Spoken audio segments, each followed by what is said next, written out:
Okay na po. Thank you po. Balik lang po bukas. Apa. Thank you po.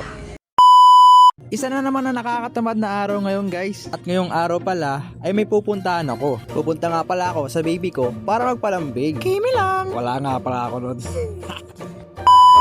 Maliligo na nga pala ako rito kasi 3 araw na ako walang ligo. Kaya rin ba guys, pag malamig ang panahon, hindi kayo naliligo? Tapos na nga pala ako rito maligo. Tapos ang pormahan ko, pang dibu. Diyan lang talaga yan sa tatawid.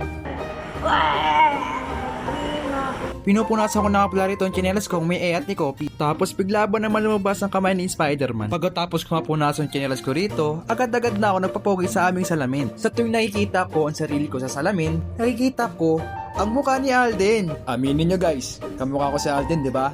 Bola lang yan. Pinagkumpara ko kasi ang mukha ko sa mukha ni Alden, ang resulta, ako pa rin. Huwag niyo akong pigilan sa aking gagawin kasi ito ang aking paraan para ako'y mapansin. Sheesh! Rhyme! Kimi lang! Joke lang yung guys, baka ako'y mabugbog nyo na wala sa oras.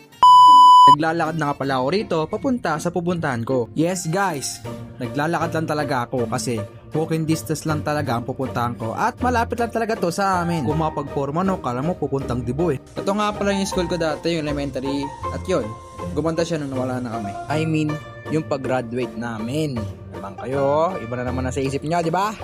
Malapit na nga pala ako dito sa pupuntahan ko. Kung kayo nakikita niyo yun, yung Malabon, doon ako pupunta sa taas ng Mercury. Paakit na nga pala ako dito at yun, dito ako sa Malabon Tooth District. Hindi ito yung sponsor guys, pero kung gusto nyo magpaayos ng ngipin, ito yung i-recommend ko sa inyo. Promise guys, sobrang maayos at maganda yung paggawa nila dito. Tapos, sobrang gaan pa ng kamay ni Doc. Paglabas mo talaga rito, back to confident talaga. Kaya kung gusto nyo magpabunot or magpapasta, dito lang yan sa Malabon Tooth District sa taas po ng Mercury Drugs. Kaya nga pala ako nandito kasi i-check ulit ni Doc kung okay na ba or pwede na ba ayusin yung ngipin ko. Kaso, sa kasamaang palad ay Okay na po.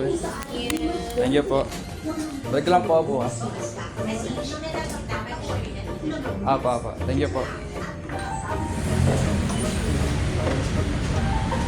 Ayun, wala si Doc. Uwi tayo sa bahay. yes guys, tama kayo na narinig.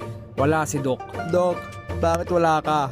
Kung kailan nandito na ako. May kasalanan din kasi ako kasi hindi ako pumunta ng linggo. Sorry Doc. Pagka-uwi ko nga ng bahay ay nagluto na lang ako ng ulam namin. Nagiwa na ako dyan sa yote, nagyat na ako ng daon ng sili, at nagpalat na rin ako ng luya. At yan, luto na. Diba ang bilis? Yan ang tinolang soa. Kimi lang bawal yun.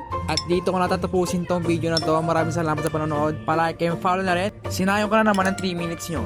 Bye-bye!